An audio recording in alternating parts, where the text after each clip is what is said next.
Helo, fy enw yw Lani Blew ac rydw i'n ymgeisio i fod yn prif ddisgybl. Credaf ddylech chi pleidleisio amdano fi oherwydd rydw i'n gweithio'n agos gyda Undod, sydd yn grŵp o fewn yr ysgol sydd yn gweithio hyrwyddo cydraddoldeb. Credaf mae yna siawns i fi un o fy rôl o grŵp Undod gyda'r un o prif ddisgybl i helpu gwneud newid yn yr ysgol.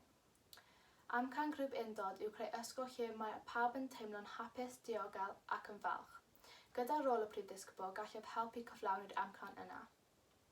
Fy weledigaeth i yw creu cymuned o fewn ein ysgol lle mae disgyblion ac athrawon yn teimlo fel ei fod yn gallu dathlu gwahaniaethau.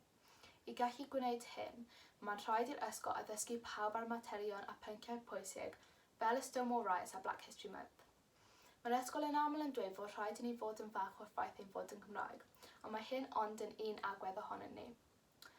Mae'n rhaid i ni dathlu pob agwedd ohonyn ni, ac i gallu wneud hyn, mae'n rhaid i ni'n cael dealltwriaeth llawn o pynciau fel Stonewall Riots a Black History Month. Gyda dealltwriaeth hyn, gallwn ni tyfu fel pobl ac i fod yn falch.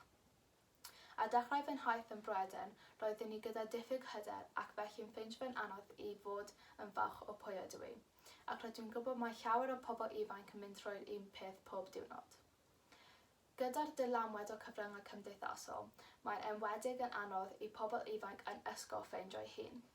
Felly byddai'n edrych i mewn i sut i gwneud diwrnodau ABF yn mwy amrywio a cael siaradwyr gwadd lle fydd disgyblion yn gallu rhyngweithio a cyflawni tasgau a fydd yn obeithio yn tanio diddordeb ac yn helpu nhw gyda'r hyder maen nhw angen i teimlo cyfforddus yn croen eu hun. Yn ddiweddar, roeddwn i'n gweithio gyda elusen o'r enw Woody's Lodge sydd yn helpu cyn-fywir. Wrth gweithio gyda elusen yma, sylweddolais y pwysigrwydd o elusennau fach yn ein cymuned. Felly, fel prif ddisgybl, byddai'n caniatáu i ddisgyblion dewis elusennau i'r ysgol cefnogi i ni gallu rhoi nôl i'r cymuned. Yn olaf, credaf y fyddai i yn prif ddisgybl da oherwydd rydw i'n angerddol ar newid ac byddaf yn wneud beth bynnag mae'n cymryd i cael newid yn yr ysgol. Diolch.